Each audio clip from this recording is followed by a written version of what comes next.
Hi friends, actually నేనేం పని చేస్తుంటాను అని చెప్పి చాలామందికి డౌట్. కొంతమంది అడిగారు, అన్న మీరేం చేస్తుంటారు అని. సో నేను ఇవాళ ఏం చేస్తానో చూడండి, ఈ వ్లాగ్లో మీకే తెలుస్తుంది అనమాట నేను ఏ పని చేస్తున్నానని. అందులో ఇవాళ ఒక పనికి సంబంధించిన పని కోసం వెళ్తున్నాము. ఏం చేస్తాం ఏంటనేది ఈ వ్లాగ్లో క్లియర్గా చూపిస్తాము. సో కొత్తగా ఎవరైతే నా ఛానల్ చూస్తున్నారో ప్లీజ్ సబ్స్క్రైబ్ చేసుకోండి అండ్ బెల్ ఐకాన్ క్లిక్ చేయండి. ఈరోజు ప్రయాణం బస్సులో ఉంటుంది. తనకు ఫ్రీ టికెట్, నాకు మాత్రం లేదు.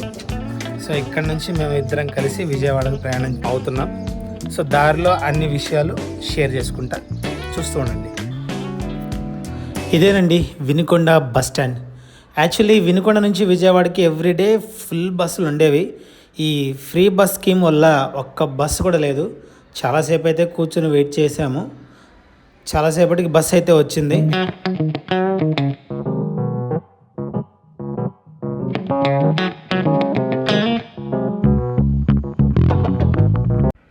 సో బస్సు అయితే వచ్చేసింది. సీట్ సంపాదించడం అనేది చాలా పెద్ద టాస్కే.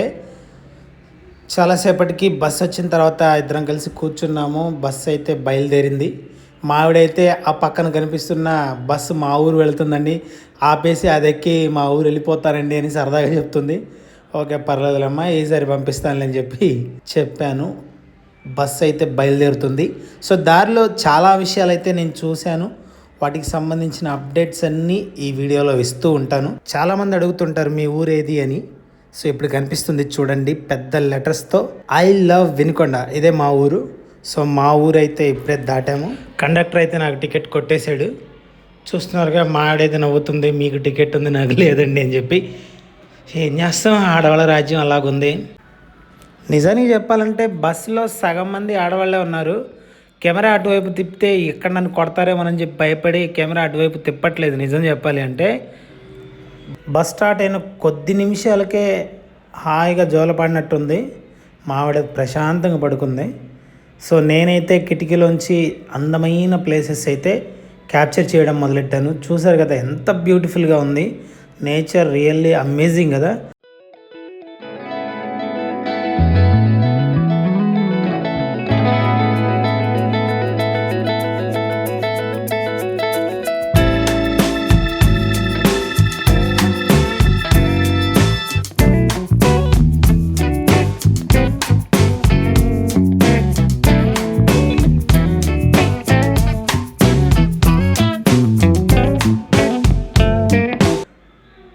అనుకుంటుండగానే గుంటూరు అయితే వచ్చేసింది. గుంటూరులో అనుకోని అతిథుల్లాగా మా అత్తయ్య మా వదిన ఇద్దరు కలిశారు. వాళ్ళు కూడా మాతో పాటుగా విజయవాడకి రాబోతున్నారని ఇప్పుడే మా ఆవిడ చెప్పింది. ఇదొక పెద్ద సస్పెన్స్ నాకు. సో వాళ్ళైతే ఇప్పుడు బస్ స్టాండ్లో బస్ ఎక్కబోతున్నారు. నిజం చెప్పాలంటే ఆర్టీసీ బస్సులో చాలా ఫ్లోటింగ్ ఉంటుందండి. జనాలు అయితే విపరీతంగా ఎక్కుతున్నారు. బస్సెస్ కూడా చాలా తగ్గించేసింది గవర్నమెంట్. అందుకే నేను అక్కడ జనాలు ఎక్కే టైంలో వీడియోస్ అనేవి తీయలేకపోయాను. ఎందుకంటే జనాల క్రౌడ్ అలా ఉందన్నమాట. అక్కడ చాలా కష్టం అనిపించింది. వీడియో తీసి వాళ్ళని పైకి ఎక్కించడం అనేది చాలా కష్టమే. అందుకే అక్కడ వీడియోస్ అయితే తీయలేకపోయాను. ఎట్టకేలకు మా వాళ్ళు అయితే బస్సు ఎక్కేశారు. వెనకాల కూర్చున్నారు కదా మా అత్తయ్య అండ్ మా వదిన. వాళ్ళు కూడా మాతో పాటుగా విజయవాడ వస్తున్నారు. బాయ్ బాయ్ ఎన్టీఆర్ ప్రయాణ ప్రాంగణం గుంటూరు. సో ఇక్కడ నుంచి విజయవాడకి బయలుదేరాము. ఇది నేషనల్ హైవే అన్నమాట. హైవే పక్కన చిన్న చిన్న బిల్డింగ్స్ అవి ఉన్నాయి. ఎంత బ్యూటిఫుల్గా ఉన్నాయి అంటే నిజం చెప్పాలంటే మనం ఇండియాలో ఉన్నామా అమెరికాలో ఉన్నామా అనే ఫీల్ కూడా వస్తుంది నేషనల్ హైవే మీద వెళ్తూ ఉంటే. ఇప్పుడు చూస్తున్నారు కదా ఎంత బ్యూటిఫుల్ ప్లేసెస్. ఒక్కొక్క బిల్డింగ్ అవన్నీ అపార్ట్మెంట్స్ అవి చూస్తూ ఉంటే కళ్ళు చెదిరిపోతున్నాయి వర్మ, నిజంగానే.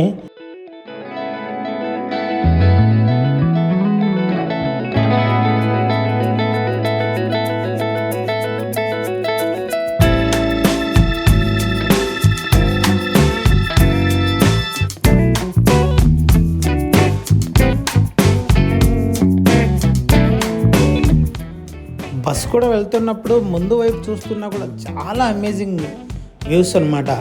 Really super. ఎంత డెవలప్ అయింది గుంటూరు విజయవాడ, ఆల్మోస్ట్ కలిసిపోయింది అనిపించింది. ఎందుకంటే ఎక్కడ మంగళగిరి కానీ ఈ ప్లేసెస్ ఉన్నాయని ప్రత్యేకంగా అనుకోవడానికే లేదు.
మొత్తానికైతే కృష్ణా నది మీదకి వచ్చాము.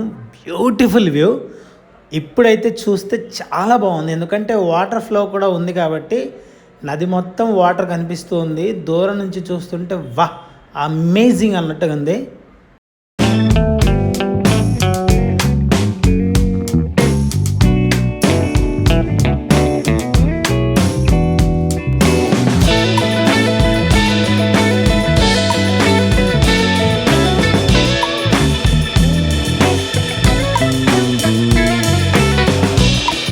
ఇక్కడ నుంచి చూస్తుంటే దూరంగా అంబేద్కర్ స్టాచ్యూ దూరంగా కనిపిస్తుంది కదా, వా అమేజింగ్. ఎంత పెద్దది, దగ్గర నుంచి చూస్తే ఇంకా బాగుంటుందేమో. వీలైతే దగ్గరికి వెళ్ళి చూడడానికి ప్రయత్నం చేస్తాను. ఇదేనండి విజయవాడ బస్ స్టేషన్. ఆసియాలోనే అతి పెద్ద బస్ స్టేషన్ ఏదైనా ఉంది అంటే అది విజయవాడ బస్ స్టేషన్ అని చెప్తారు. ఈ చివరి నుంచి ఆ చివరికి వెళ్ళి తిరగాలన్నా కన్ఫ్యూజ్ అయిపోతాం ఫస్ట్ టైం వస్తే. నేనైతే అలాగే కన్ఫ్యూజ్ అయ్యా, ఇటు నుంచి ఎటు వెళ్ళాలో కూడా అర్థం కాలేదు. చాలా పెద్ద బస్ స్టేషన్ అనమాట. బస్ స్టేషన్లోకి రాగానే ఫస్ట్ మనకు కనిపించేది ఈ క్యాంటీనే. జనాలు అయితే ఎగబడుతుంటారు. టోకెన్ తీసుకోవడానికి కూడా చాలాసేపు క్యూలో నిలబడాలి, అప్పుడు మాత్రమే టోకెన్ ఇస్తారు. సో దాని దెబ్బకి నేనైతే అక్కడ తినలేను.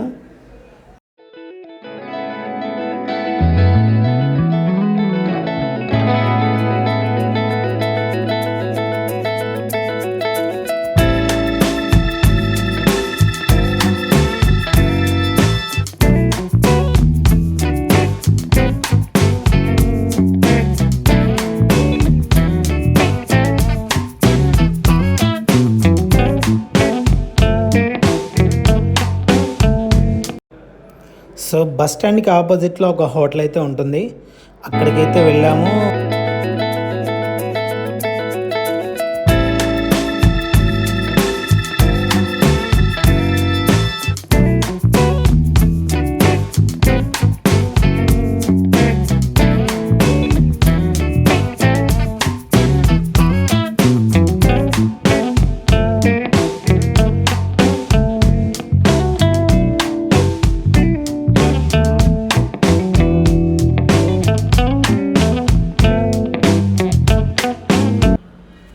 యాక్చువల్లీ మేము విజయవాడ వచ్చిన పర్పస్ వేరు, కానీ ఎలాగో వచ్చాం కదా, అందరం కలిసాం కాబట్టి సరదాగా బ్యారేజ్ దగ్గరికి వెళ్ళి చూద్దామని చెప్పాను. మా వాళ్ళు కూడా ఒప్పుకున్నారు.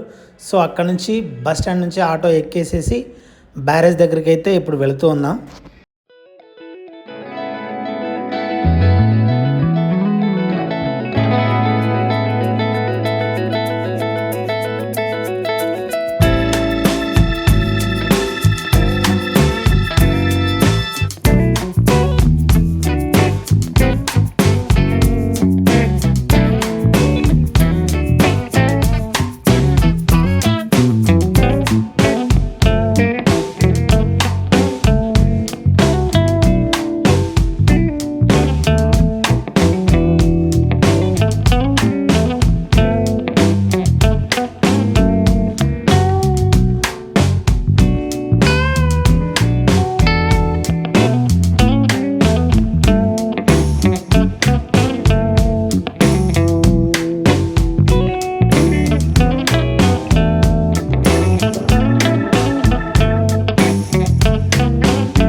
వావ్, బ్యూటిఫుల్ వ్యూ కదా. నేను కూడా చాలా రోజులకి ఇక్కడికి వచ్చాను. మా వాళ్ళు కూడా చూసి చాలా హ్యాపీ ఫీల్ అయ్యారు. యాక్చువల్లీ మేము వచ్చింది వేరే పని మీద, కానీ మధ్యలో ఇది సడన్గా ప్లాన్ చేశాను అనమాట. వాళ్ళైతే ఫుల్ హ్యాపీ. కాసేపు సరదాగా తీసుకొచ్చినట్లు కూడా ఉంటుంది, ఎప్పుడు పని పని పనే కదా అని చెప్పేసి ఇక్కడ తీసుకొచ్చాను. చూస్తున్నారు కదా వాళ్ళని, అసలు భలే మాట్లాడుకుంటున్నారు. అరే ఇక్కడ నుంచి పడిపోతామేమో అని చెప్పి భయపడుతున్నారు. చూస్తుంటే కృష్ణానది నిండు కొండలా ఉందండి, చాలా బాగుంది, బ్యూటిఫుల్ ప్లేస్. ఒక్కసారైనా వచ్చి చూడండి, నిజంగా అద్రిపోతుంది. అండ్ ఇక్కడ నుంచి చూస్తే భవానీ ఐలాండ్ కనిపిస్తుంది మనకి, అదిగో మధ్యలో కనిపిస్తూ ఉంది దూరంగా. బోట్ సౌకర్యం కూడా ఉంది. మాకు టైం లేకపోవడం వల్ల అక్కడికి వెళ్ళలేకపోయాము, కానీ ఇక్కడ నుంచే చూస్తూ సరదాగా కాసేపు ఎంజాయ్ చేసుకుంటూ గడిపేసి ఫన్నీగా కన్వర్జేషన్ నడుపుకున్నాము. కాసేపు సరదాగా కాలక్షేపం చేసి అక్కడ నుంచి ప్రయాణం అయితే మొదలు పెడతాము.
సో ఇప్పటిదాకా చూశారు కదా మా ట్రావెలింగ్ వ్లాగ్ అనమాట ఇది. సో అసలు విజయవాడ ఎందుకు వచ్చాము, ఏం చేయబోతున్నాము అనేది పార్ట్ 2 వీడియోలో అయితే ఫుల్ క్లియర్గా చూపిస్తాను. మేమైతే ఒక బిజినెస్ పని మీద ఇక్కడికి వచ్చాము, అండ్ ఇక్కడ ఏమేమి పర్చేస్ చేస్తాము అనేది, ఎలా ఉంటుంది అనేది మొత్తం నేను వివరంగా నా వీడియోలో చెప్తాను. సో కొత్తగా ఎవరైతే నా ఛానల్ చూస్తున్నారో ప్లీజ్ సబ్స్క్రైబ్ చేసుకోండి అండ్ బెల్ ఐకాన్ని క్లిక్ చేయండి. మీ సపోర్ట్ని నాకు ఎప్పుడు ఇలాగే అందిస్తారని ఆశిస్తున్నాను. Thank you so much each and every follower and subscriber. Thank you.